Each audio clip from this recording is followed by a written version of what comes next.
Book summary of Walk the Blue Line by James Patterson and Matt Eversmann. They walk the line between life and death. What's in it for me? Understand how it feels to be a U.S. police officer. Is there any subject more controversial than policing in the United States? Protests to defund the police have been met by equally passionate calls to expand their reach.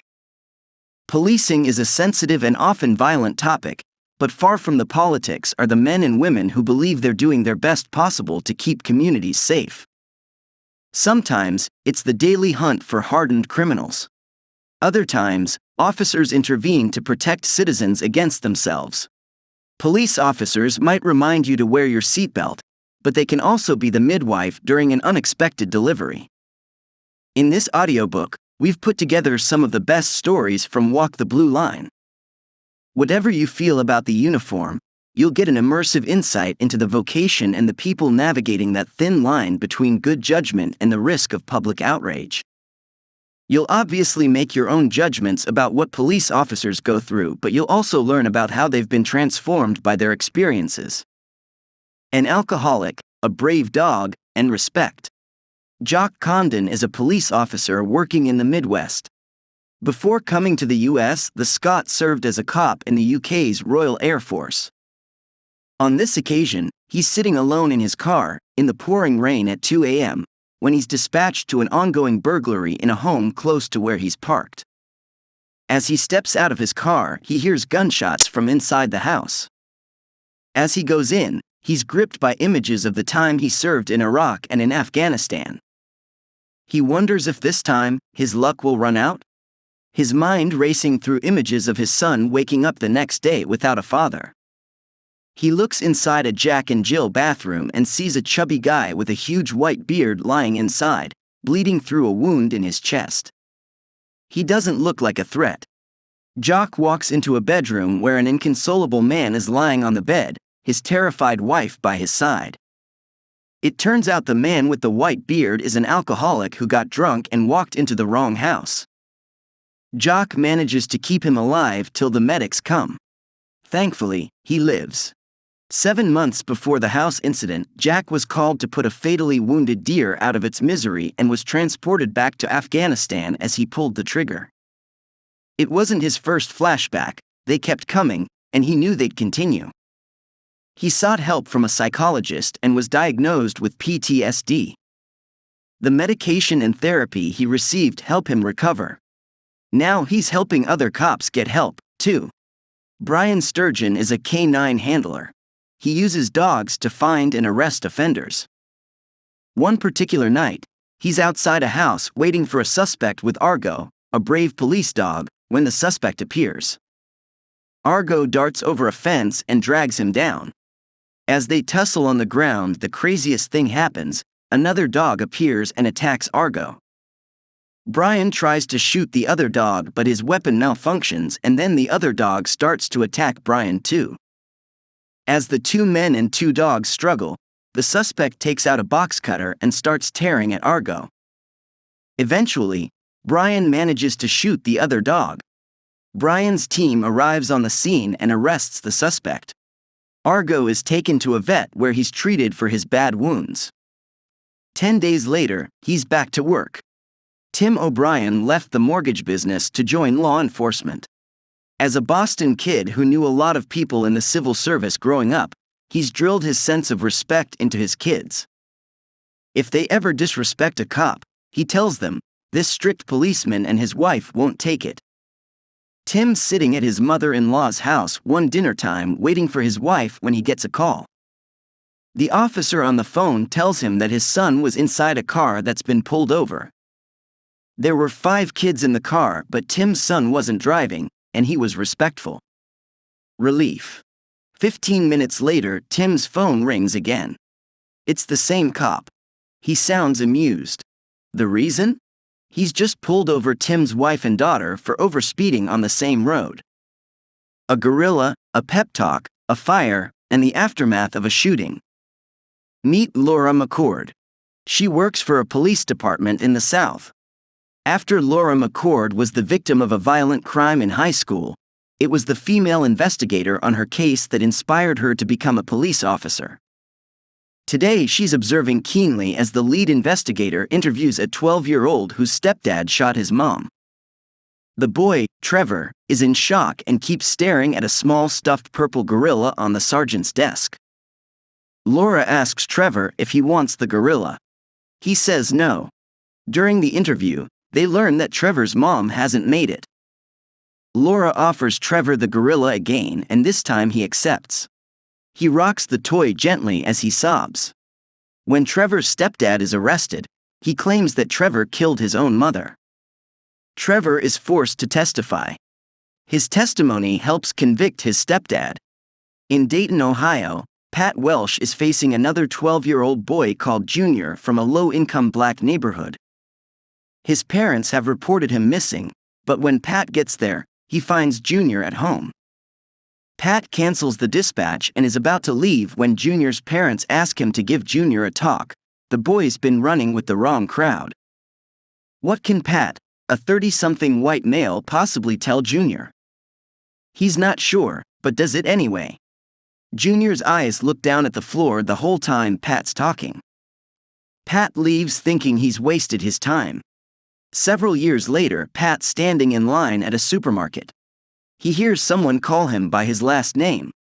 In Dayton, the 7th most dangerous city per capita in the US at the time, there's a big chance it's someone he's put in prison. Should he reach for that gun holstered against his ankle? But it turns out to be Junior. He graduated from college and now he's a married man with 2 daughters. He just wants to thank Pat for giving him that talk when he was 12. For Nicole Powell, life's a bit more complicated. As a black woman in the New Orleans Police Department, her career isn't going anywhere.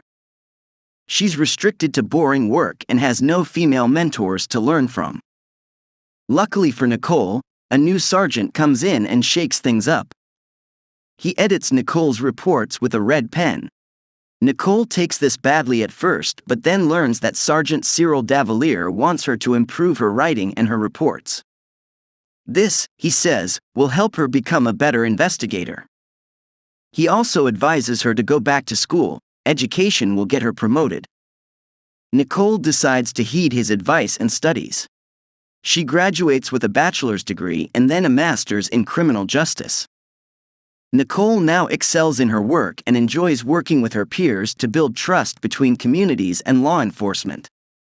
When Hurricane Katrina hit, Nicole remembers how she and her colleagues felt completely helpless in the face of the devastation it caused. Unable to handle the situation psychologically, some officers simply left, and 2 officers took their own lives.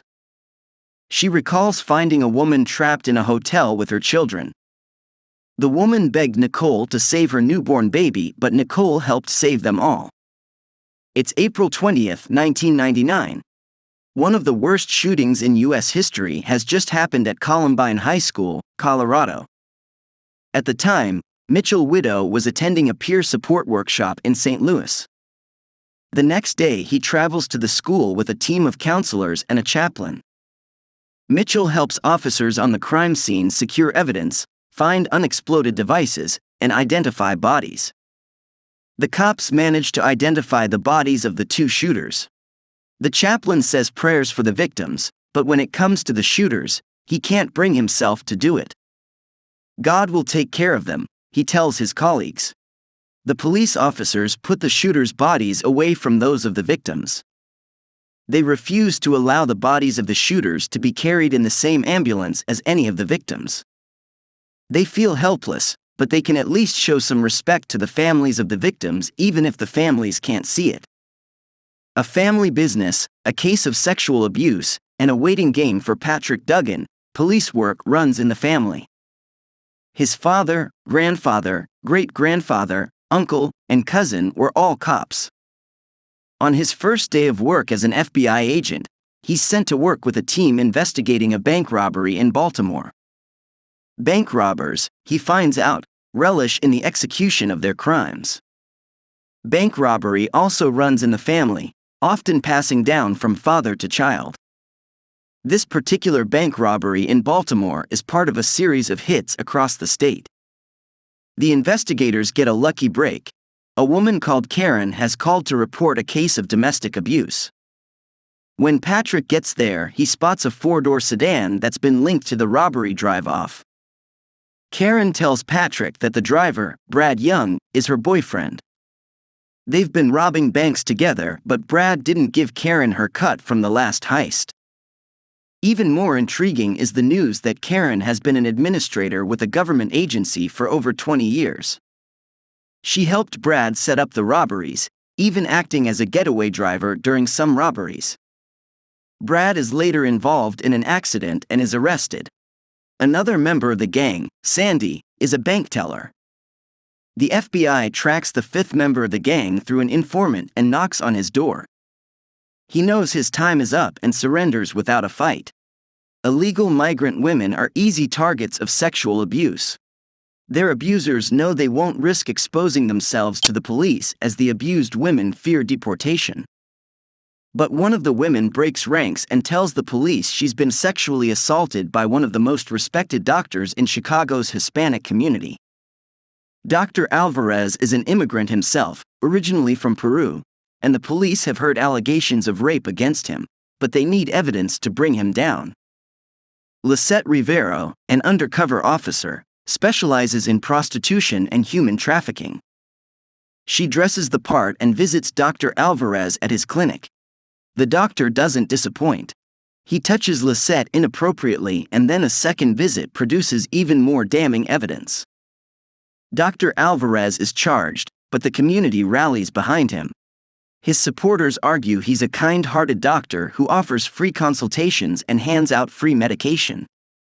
He's ready to fight his case, but when he sees Lisette walk into court, he knows his time's up.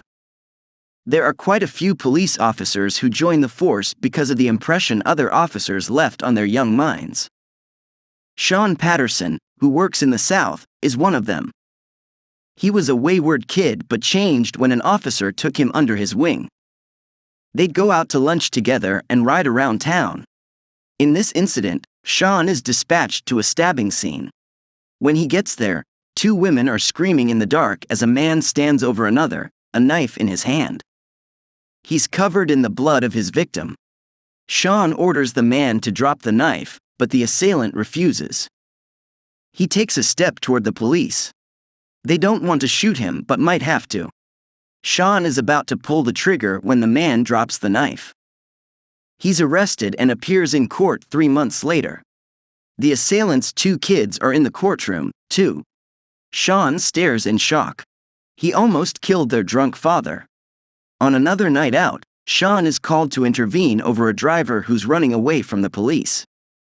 He was driving under the influence when he crashed his car and had now been arrested, cuffed, and put in the back of a police vehicle. As Sean tries to talk to him, the driver smashes his forehead against the plexiglass that separates the front and back seats. Then he sucks the blood that's dripping down his face and spits it into Sean's face. The blood gets into Sean's mouth and eyes, and the driver then tells Sean that he's infected him with HIV. Sean sees red and jumps on the offender, but the other officers pull them apart. Sean is cleaned and sent to the hospital where he's given antiretroviral treatment and monitored.